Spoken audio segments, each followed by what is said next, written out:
Fun Facts presents the 1955 Austin-Healey. This is a classic 50s car, and it was introduced back in 1953, and this particular model had a run through 1956. I am excited.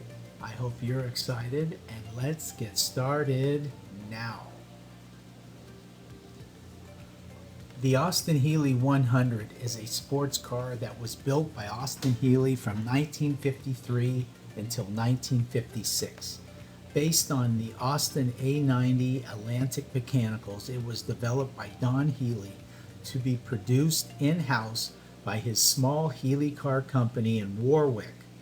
Healey built a single Healey 100 for the 1952 London Motor Show, and the design impressed Leonard Lord, managing director of Austin, who was looking for a replacement for the unsuccessful A90.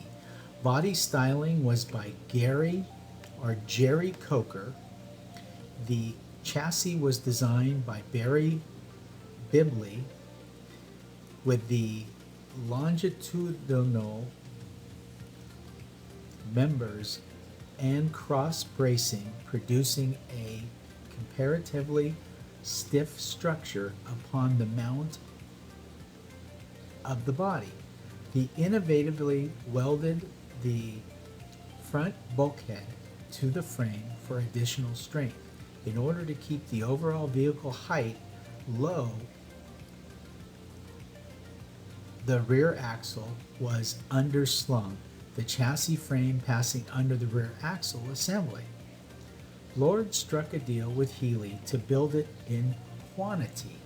Bodies were made by Jensen Motors, were given Austin mechanical components at Austin's Long Bridge factory. The car was renamed the Austin-Healey 100.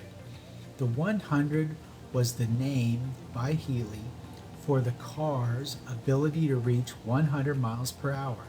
Its successor, the better-known Austin-Healey 3000, was named for the almost 3,000 cc displacement of the engine. Apart from the first 20 cars, production Austin-Healey 100s were finished at Austin's Long Bridge plant alongside the A90 and based on fully trimmed and painted body chassis units produced by Jensen in West Bromwich. In agreement, the two companies previously had explored with the Austin A40 Sports. 14,634 Austin-Healey 100s were produced. The 100 was the first of three models later called the Big Healeys to distinguish them from the much smaller Austin-Healey Sprite. The Big Healeys are often referred to by the three character model designators rather than by their models, as the model names do not reflect the mechanical differences and similarities well. The first 100s were equipped with the same undersquare 87.3 millimeter bore and 111 millimeters stroke, 90 bhp, 2660 cc, 14 engines and manual transmissions as the standard production A90, but the transmission was modified to be a 3-speed unit with overdrive on the second and top. Grilling 11-inch drum brakes were fitted all around. The suspension used modified Austin A90 components in order to be cost efficient as possible. Steering was by Austin's worm and peg system.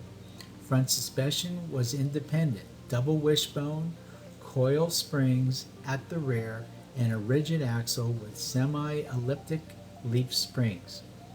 An BN1 tested the Motor Magazine in 1953 had top speed of 106 miles per hour and could accelerate from 0 to 60 in 11.2 seconds. Fuel consumption of 22.5 miles per imperial gallon was recorded.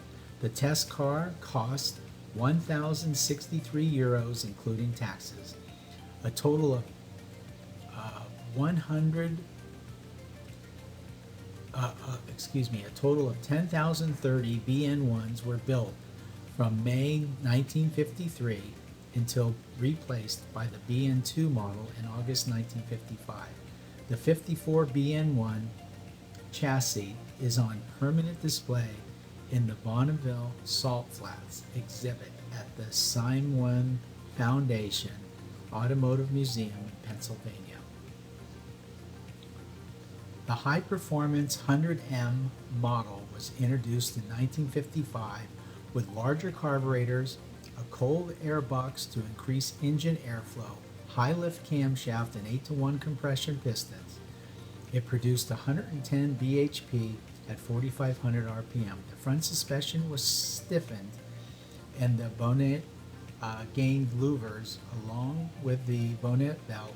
Approximately 70% of 100 M's were finished with a two-tone paint scheme, including one white over red and another black over pink for display at the 1955 London Motor Show. In all, 640 100Ms were built by the factory. The 100M components, including the high compression pistons, were also available as the Le Mans engine modification kit, which could be installed in either the BN1 or BN2, with the engine in the Sit2 improving the power output approximately 100 bhp at 4,500 RPM. The kit could be ordered from BMC, allowing private owners to make their own modifications. Built primarily for racing, the aluminum-bodied 100S for Sebring model developed 132 bhp at 4,700 RPM. 5 Works Development Special Test cars carrying the SPL chassis number prefix were developed during the 53 and 54 year, with one winning its class at Sebring in 1954 and prompting the S designation. Only 50 production 100S cars were made, hand-built by the Donald Healey Motor Company at Warwick, delivered between February and November of 1955, and carrying the AHS chassis number prefix. To minimize weight and improvement performance, the cast iron cylinder head was replaced by Westlake designed aluminum one, and the overdrive unit was not installed. Dunlop disc brakes were used all around, the world's first production car to feature them both front and rear. To further lighten the vehicle, bumpers and hood convertible top were eliminated, the grille reduced in size, and the windscreen made of plastic. In all, weight was reduced by approximately 200 pounds. The majority of the 100Ss were two-toned white with blue sides. A handful were produced in solid spruce green and red, and a single one in black.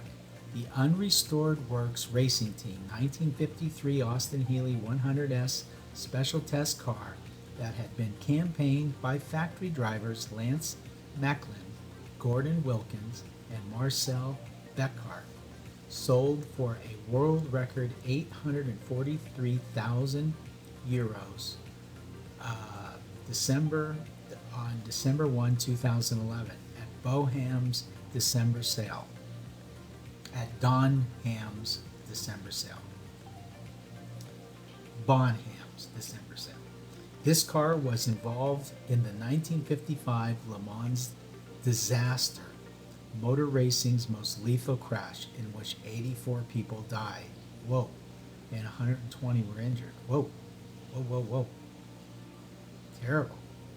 Driver David Schale raced an Austin-Healey 100S. It is known that Schale gained at least 13 podium finishes in the car, coming in first in 4 of those races. EVV, as the car is known, sold for $673,500 at the Bonham's Goodwood Festival of Speed auction on 27th of June, 2014. Okay, well, if you found yourself this far into the video, we'd certainly like to thank you for taking time out of your day to watch our video. I will leave a link below the video for the Wikipedia article that I've been reading from, because there's a whole lot more there, and I'm not going to make this video too much longer. So if you like our video, please give us a thumbs up, because it really does help our channel. And if you like our channel, please subscribe, because we'll be doing all of the sports cars from the 50s and 60s, the muscle cars. We'll be getting later into the hybrid cars and the supercars. We'll be doing car shows and autoramas. We'll be doing custom cars and hot rods. So a little bit of everything for everybody. And we hope to see you when we upload our next video. And always take great care. Thank you.